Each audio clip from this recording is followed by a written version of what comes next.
నిన్న CSK versus DC match అయితే అయిపోయింది. ఇక నిన్న మ్యాచ్ అయిపోయేసరికి సీఎస్‌కే ఫ్యాన్స్ అయితే ఫుల్ హ్యాపీ ఉండ్రు. ఇక మళ్ళా చెన్నైలో వాళ్ళ ఫస్ట్ మ్యాచ్ గెలిచిల్లు ఈ సీజన్. మరి ఇప్పుడు నిన్న ఈ మ్యాచ్‌లో ఏం జరిగిందో మాట్లాడుకునే ప్రయత్నం చేద్దాం.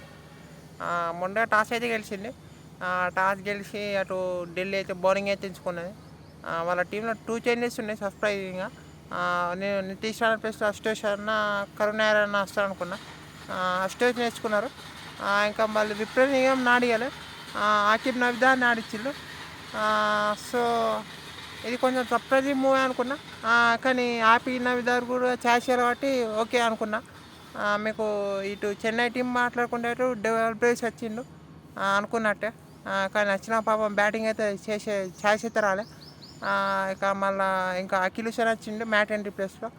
ఇంకా మీకు గుర్జప్నీట్ని తీసుకున్నారు. తను తీసుకున్నందుకు మంచి పర్ఫార్మెన్స్ చేసిందని చెప్పాలి. తను ఎకనామీ బాగుంది, తన బౌలింగ్ బాగుంది. సో ఓవరాల్ సిఎస్కే అయితే మంచిగా ఆడిందని చెప్పాలి. ఇంకా మళ్ళీ అటు బ్యాటింగ్ ఫస్ట్ చేస్తే అటు సంజు శాంసన్ అయితే వేరే లెవెల్ ఆడిండు. మీకు అటు రుతురాజ్ గైక్వాడ్ మరి తన పవర్ ప్లేలో మరి అంత అగ్రెసివ్ ఆడలేకపోతాడు. మరి చూడాలి సిఎస్కే వాళ్ళు. రుతురాజ్ గైక్వాడ్ మరి ఇంకా కొంచెం అగ్రెసివ్ ఆడితే బాగుంటుంది సిఎస్కేకి. అటు సంజు ఒక 200+ స్ట్రైక్ రేట్ ఆడతాను, అటు రుతురాజ్ గైక్వాడ్ 100 స్ట్రైక్ రేట్ అట్లనే ఆడుతాండే. కానీ సంజు కొన్ని షాట్స్ అయితే బాగా ఆడిండు. అటు ఆకిబ్ నవిదార్ ఫస్ట్ ఓవర్ బాగానే వేసిండు.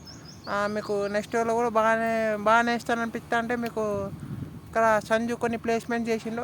బౌండరీస్ అయితే మంచిగా వచ్చినాయి సంజు బ్యాట్ నుంచి పవర్ ప్లేలో. అక్కడ అక్షర్ పటేల్ వచ్చిన పవర్ ప్లేలో కానీ ఒక బౌండరీ చేసిండు రుతురాజ్ గైక్వాడ్. బాగానే ఆడతాను అనుకుంటే మీకు అంత అగ్రెసివ్ స్టార్ట్ లెక్క రాలే. వికెట్ పడకుండా మీకు 60 రన్స్ వచ్చినాయి.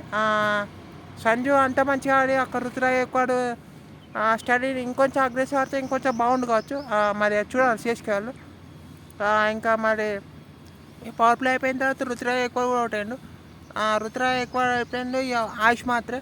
ఆ తర్వాత మీకు నెక్స్ట్ 3 ఓవర్లు ఏమంత రన్సే రాలి అసలు. 6 ఓవర్స్ 60 ఉండే, నెక్స్ట్ 10 ఓవర్స్ 85 87 ఉండే అంతే. కానీ వాళ్ళ లక్కే సిఎస్కే బాగా చేసింది ఏంటంటే అక్కడ వికెట్లు వల్లే మీకు ఆ తర్వాత మీకు ఒక క్యాచ్ కూడా డ్రాప్ అయింది. ప్యాటిమ్ నిశంక ఒక రన్అట్ ఛాన్స్ మిస్ అయింది. ఇక వీళ్ళు స్లోగా అటాకింగ్ చేసిండు. సంజు అయితే వేరే లెవెల్ నాకు అని చెప్పాలి. అది సంజు శాంసన్ అయితే బాగాండు. కొన్ని షాట్లు అయితే వేరే ఉన్నాయి. మరి ఇండియన్ ఓపెనర్స్ మళ్ళీ ఇప్పుడు మంచి ఫామ్లో ఉన్నారు. అందరూ అన్ని టీంలలో ఓపెనర్లు ఇప్పుడు బాగా పర్ఫామ్ చేస్తారు ఇటు ఐపీఎల్లో. మరి ఈరోజు గిల్ ఎట్లా పర్ఫామ్ అవుతాడు చూడాలి. కానీ ఇంకా నిన్న సంజు అయితే వేరే లెవెల్ పర్ఫామ్ చేసిండు. అటు ఆయుష్ మాత్రే కూడా అటు స్పిన్ని బాగా ఆడిండు. కుల్లిపోయి నిన్న 2 ఓవర్లు వేసిండు. ఆయుష్ మాత్రం బాగా ఆడిండు. తన స్లీప్లు అయితే వేరే ఉన్నాయి. మరి ఇటు ఇక సిఎస్కే అయితే మళ్ళీ లాస్ట్లో మంచి డెవలపర్స్ ఉన్నారు, డూబే ఉన్నారు, సర్ఫరాజ్ ఖాన్ వీళ్ళందరూ బెంచ్ పైన ఉన్నారు. ఇక వాళ్ళకి తప్పలేదు, రిటైర్డ్ తీసుకున్నారు. అయితే మంచి కాల్ అని చెప్పాలి. వర్కౌట్ అయినా వర్కౌట్ కాకుండా మంచి కాల్ అది. మీకు రిటైర్డ్ అవుట్ తీసుకోవడం. అటు సంజు శాంసన్ అయితే సెంచరీ తీసుకున్నాడు. సెంచరీ అప్పుడు కొంచెం స్లో అయినా అనిపించింది కానీ అప్పుడు మంచి బాల్స్ పడ్డాయి సంజుకి. మంచి యార్కర్ లెన్స్ బాల్ పడ్డాయి. సో మరి అక్కడ చేసే ఏం లేదు సంజు, వాటిని సింగిల్స్ తీసుకోవడంలో తప్పు లేదు. కానీ అక్కడ మీకు నటరాజన్ కొంచెం ఎక్స్పెన్సివ్ అనిపించింది. అక్షర్ పటేల్ క్యాప్టెన్సీలో ఇంకొంచెం బాగా చేయాల్సిందే అనిపించింది నాకైతే. కానీ లాస్ట్ ఓవర్ ముఖేష్ కుమార్ కూడా వేసిండు. ఆకిబ్ నవిదార్ మళ్ళీ 2 ఓవర్లు వేసి మళ్ళీ పవర్ ప్లేలో ఆ తర్వాత బౌలింగ్ రాలే. కుల్దీప్ ఇంకొంచెం బెటర్ యూజ్ చేయాలి, ఇంకొక ఓవర్ ఇవ్వాలి. నటరాజన్ని ఇంకొంచెం బెటర్ యూజ్ చేయాల్సింది అనిపించింది. నెంగిరి కూడా ఇంకొంచెం బెటర్ యూజ్ చేస్తే బాగుంది అనిపించింది డీసీ పాయింట్ ఆఫ్ వ్యూ నుండి. సో మళ్ళీ శివన్ దుబే లాస్ట్లో బాగా ఆడిండు. 10 బాల్లో 20. తనకు వచ్చిన రోల్కి న్యాయం చేసిన అని చెప్పాలి. నిన్నైతే 2-3 సిక్స్లు కొట్టిండు. 2-3 సిక్స్లు కొట్టిండు. మంచి ఫినిష్ ఇచ్చింది. లాస్ట్ ఓవర్లో మంచి రన్స్ వచ్చినాయి. అది బాగా కలిసి వచ్చింది సిఎస్కేకి. లాస్ట్ ఓవర్లో అన్ని మంచిగా రన్స్ రావడం. సో ఇక ఆ తర్వాత ఢిల్లీ బ్యాటింగ్ వేసింది. ఢిల్లీ బ్యాటింగ్ చేస్తుంటే అటు ప్యాట్రిక్ నిశంక అటాకింగ్ చేస్తాను, ఇటు కేఎల్ రాహుల్ అటాకింగ్ చేసే ప్రయత్నం చేసిండు. ముఖ్యంగా ప్యాట్రిక్ నిశంకకి ఎక్కువ స్ట్రైక్ వచ్చింది. తనైతే అటు అఖిల్ హుసేన్ ఫస్ట్ ఓవర్లో 2 నో బాల్ వేసిండు. అయినా మీకు ఎక్కువ రన్స్ రాకపోయినా మళ్ళీ ఆ తర్వాత మీకు ఖలీల్ అహ్మద్ ఓవర్లో రన్స్ వచ్చినాయి. ఇక ఇట్లా కొంచెం ఎక్స్పెన్సివ్ అయితేనే ఉండే బౌలర్స్ అక్కడ పవర్ ప్లేలో. కానీ ఎప్పుడైతే అక్కడ కేఎల్ రాహుల్ అవుట్ అయిందో ఇక మీకు ఇక బ్రేకులు పడ్డాయని చెప్పాలి. కేఎల్ రాహుల్ ఖలీల్ అహ్మద్ బౌలింగ్లో అవుట్ అవుతారు. మళ్ళీ నెక్స్ట్ ఓవరే మీకు first ball patch missing out catch వస్తుంది. అక్కడ ఖలీల్ అహ్మద్ క్యాచ్ డ్రాప్. కానీ ఆ తర్వాత నెక్స్ట్ బాల్ అవుట్. ఈ కేన్ని 2 వికెట్లు పడ్డాయంటే ఇప్పుడు ఇక సమీర్ రిజ్వీ, అక్షర్ పటేల్ వస్తారు. పవర్ ప్లే అయిపోతే మళ్ళీ గుర్జప్నీత్ తన ఫస్ట్ బాలే వికెట్. అయితే వేరే లెవెల్ క్యాచ్ అని చెప్పాలి. అక్కడ సర్ఫరాజ్ ఖాన్ నుండి క్యాచ్ పట్టింటారు అంత తిరుగుతాయి కానీ మంచి క్యాచ్ అది. Reaction time less than 1 second ఉండే. సో ఆ క్యాచ్ మెచ్చుకోవాలి. అంతకుముందు నూర్ అహ్మద్ ఒకటి బౌండరీ 6కి వెళ్ళే బాల్ని ఇట్లా జంప్ చేసి 2 రన్స్ వేస్తాడు. అది కూడా వేరే లెవెల్. ఇక సిఎస్కే ఫీల్డింగ్ నిన్న బాగుంది. కొన్ని గ్రౌండ్ ఫీల్డ్ కొంచెం మిస్ అయినా అది సిఎస్కే లెవెల్ అయితే వేరే లెవెల్ ఫీల్డ్ చేసి నిన్న. On the field with the ball with the bat అన్నీ వేరే లెవెల్ ఉన్నాయి నిన్న సిఎస్కేకి. నిన్న సంజు శాంసంగ్ బాగా ఆడడం, సెంచరీ వేయడం అది బాగా కలిసి వస్తుంది. ఫస్ట్ సెంచరీ ఈ సీజన్లో. సో ఇవన్నీ కలిసి వచ్చినాయి. ఇంకా మీకు అక్షర్ పటేల్ అవుట్ అయిన తర్వాత ఇక మీకు అటు స్టెప్స్ వస్తాడు కూడా మిల్లర్ వచ్చిండు. నేనైతే స్టెప్సే ఓకే రైట్ లెఫ్ట్ ఉండి కాంబినేషన్ కోసం వెళ్ళిండు అనుకున్నా.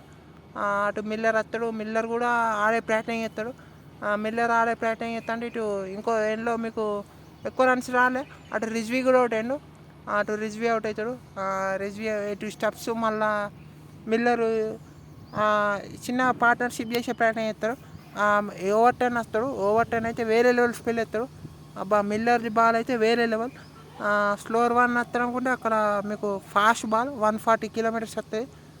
రియాక్ట్ నార్మల్ ఆడబోయే బాల్ రియాక్ట్ అయ్యేలోపే బాల్ పోయి వికెట్ లాగుతాయి. ఇక సిఎస్కే మ్యాచ్లు గెలుస్తా అనుకున్నాం. కానీ అక్కడ స్టెప్స్ మళ్ళీ అస్టోష్ వీరిద్దరు కొంచెం భయపెట్టే ప్రయత్నం చేస్తారు సిఎస్కేని. కానీ అక్కడ అస్టోష్ కొన్ని షాట్లు ఆడుతూ ఉంటారు. మీకు అక్కడ అస్టోష్ కూడా అవుట్ అవుతాడు. అటు గుర్జప్నీత్ బౌలింగ్ బాగా చేస్తాడు. తను 4 ఓవర్స్లో ఒక్క ఓవర్ కొన్ని రన్స్కి వెళ్ళినా అటు మంచి స్పెల్ అని చెప్పాలి. మంచి ఎకనామీ కూడా వేసి ఉన్నది. తను మంచి వికెట్లు వేసిండు. ఓవర్ కూడా వేరే లెవెల్ స్పెల్. నాకైతే ప్లే ఆఫ్ ది మ్యాచ్ ఎవరికి ఇచ్చిలో తెలియదు కానీ ఓవటానికి ఇవ్వాలనిపించింది. అటు సంజు శాంసన్ ఓవటానికి అనుకున్నా. కానీ ఓవటానికి ఇచ్చినా పర్లేదు అనిపించింది. కానీ చూడాలి మళ్ళీ ఎవరికి ఇచ్చిలో అని. ఇంకా మళ్ళీ ఇటు ఇక లాస్ట్ స్టెప్స్ కొంచెం భయపెట్టే ప్రయత్నం చేస్తాడు. కానీ అక్కడ మీకు వైడ్ కాల్ రివ్యూ అప్పుడు గ్లౌస్ చేంజ్ చేయడం అంటారు. కానీ అంపైర్ అది అలో అయ్యారు. రూల్ ఏంటంటే అక్కడ మీకు విత్ ఇన్ ద ఓవర్స్లో అది గ్లౌస్ చేంజ్ చేయద్దు. అక్కడ మరి అందులో అంపైర్ తప్పు పెట్టడం ఏం లేదు అలా. దాని నెక్స్ట్ బాల్ అవుట్ అవుతారు స్టెప్స్ అవుట్ అయిన తర్వాత ఈ మ్యాచ్ సిఎస్కే అక్కడ. ఆకిబ్ నవ్దార్ వస్తాడు. ఆకిబ్ నవ్దార్ ఒక 4 కొట్టినా మళ్ళీ నెక్స్ట్ బాల్ అవుట్ అవుతాడు. సో ఇట్లా ఓవరాల్ అయితే మంచి పర్ఫార్మెన్స్ చూసినాం సిఎస్కే నుండి. ఇటు ఓవర్ మంచి స్పెల్. ఇటు నూర్ అహ్మద్ ఇంకొంచెం వికెట్లు ఇస్తే ఇంకా బాగుంటుంది సిఎస్కేకి. అటు గుర్జప్నీత్ కూడా ఇలాంటి ఫామ్ కొనసాగాలనుకుంటారు. ఇంకా మరి సిఎస్కే ఇలాంటి బ్యాటింగ్ ఆర్డర్ పెట్టుకొని అలాంటి బౌలింగ్ చేస్తే అయితే వేరే లెవెల్ ఉంటుంది. ఇంకా వాళ్ళ ఫుల్ అందరు బ్యాటర్స్ ఛాయిసే రాలి అసలు బ్యాటింగ్కి. అటు రుతురాజ్ కూడా ఇంకొంచెం అగ్రెసివ్ ఆడితే బాగుంటుంది సిఎస్కేకి. అటు బౌలింగ్లో మరి ఇంకా శివన్ దుబే బౌలింగ్ చేయొచ్చు వాళ్ళకు. మరి 7 బౌలింగ్ ఆప్షన్స్ ఉన్నాయనిపిస్తుంది. మరి నేను ధోని వస్తే ఎట్లా అనుకుంటా అంటే అటు ప్రశాంత్ కార్తిక్ శర్మ ప్లేస్లో రావాలి. అదొకటే ఆప్షన్ ఉంది. మీకు ఓవర్ టర్న్ ఉంటారు ఏ పక్క. అఖిల్ శర్మ ఉంటాడు. మరి తనకు ఒక్క మ్యాచ్ ఛాన్స్ వచ్చింది. తను కూడా ఒక మంచి క్యాచ్ పడతాడు. ఎయిర్లో ఉంది. ఒక మంచి క్యాచ్ పట్టుకుంటాడు తను కూడా. మరి ఫీల్డింగ్ బాగుంది సిఎస్కే ఎట్లా ఆడితే అయితే మంచి కంబ్యాక్ చేసే ప్రయత్నం ఉంటుంది. మంచి సీజన్లో మంచి ఇంకా ముందుకెళ్ళే ప్లే ఆఫ్స్కి వెళ్ళే ఛాయిస్ ఉంటాయి ఇట్లా ఆడితే మాత్రం. ఇంకా బ్రేవాస్ కూడా తను బ్యాటింగ్ రాకపోయినా అక్కడ 2-3 క్యాచ్లు పట్టడం బాగా అనిపించింది అక్కడ బ్రేవ్స్కి. ఇంకా మళ్ళీ ఇక సిఎస్కే చూడాలి మరి. అటు మరి ఇంకా వీళ్ళు నెక్స్ట్ మ్యాచ్ కేకేఆర్తో అనుకుంటా. కేకేఆర్తో కూడా గెలవాలనుకుంటారు. ఇదే పర్ఫార్మెన్స్ చేయాలనుకుంటారు. ఇంకా అటు ఢిల్లీ అయితే మరి చూడాలి. వాళ్ళు చేజింగ్లో అయితే కొంచెం ఇబ్బంది పడతారు. ముఖ్యంగా 200+ అప్పుడు ఇక అటు ఓపెనర్లు ఇంకొంచెం ఛాన్స్ సేపు వినాలనుకుంటారు. కానీ వాళ్ళు ఈ మ్యాచ్లో బాగా పర్ఫామ్ చేసిళ్ళు. మరి చూడాలి, ఒక 2-3 వికెట్లు పడితే వాళ్ళు కొంచెం స్ట్రగుల్ లెక్క అవుతారు. సమీర్ రిజ్వీ మరి ప్రతి మ్యాచ్ తనే ఆడాలంటే కష్టం. అటు మిల్లర్ కూడా ఫినిష్ చేద్దాం అనుకున్నా కానీ మంచి బాల్ అది. అటు స్టెప్స్ కూడా ఇంకొంచెం ఉంటే మ్యాచ్ చివరకు ఉంటే మ్యాచ్ గెలిపించుకోవచ్చు. సో అక్కడ కుల్దీప్ యాదవ్ కూడా కొన్ని సింగిల్స్ బాగానే తీసుకున్నారు కుల్దీప్ యాదవ్. అయినా అక్కడ ఇక మీకు అప్పుడే ఇంకా మ్యాచ్ ఆల్మోస్ట్ అయిపోయింది. ఇక అటు మళ్ళీ Akshar Patel with the bat బాగా చూసుకోవాలి. మరి అది విత్ ద బ్యాట్ మరి Akshar Patel bat contribute CSK ఢిల్లీకి బాగుంటుంది. మరి చూడాలి. ఇక సిఎస్కేకి అయితే మంచి హ్యాపీ ఉంటారు. ఓవర్టన్ మరి తన డెడికేషన్ కూడా చూపిస్తాను టీమ్ ఫ్రాంచైజ్కి.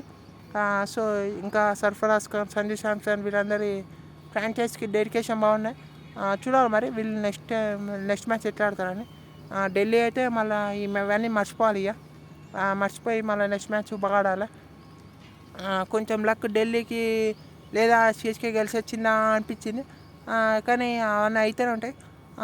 ఇక్కడ ఢిల్లీకి గెలిచే అవకాశం ఉంటే కానీ వాళ్ళు ఓడిపోయారు. సో అవకాశం ఎక్కువ ఉన్నా అంటే అక్కడ మీకు అంత మంచి ఓపెనింగ్ పార్ట్నర్షిప్ వచ్చిన తర్వాత మీకు మిల్లర్ కూడా బాగానే ఆడుతున్నాయి. అంత బ్యాటింగ్ డెప్త్ పెట్టుకొని కూడా మీకు గెలిచే అవకాశం ఉండే. సో ఓవరాల్ అయితే మంచి మ్యాచ్. సిఎస్కే అయితే గెలిచింది. ఢిల్లీ మరి చూడాలి నెక్స్ట్ మ్యాచ్ ఎట్లా ఆడతారని. అంతే వీడియోలో. Thank you all for watching.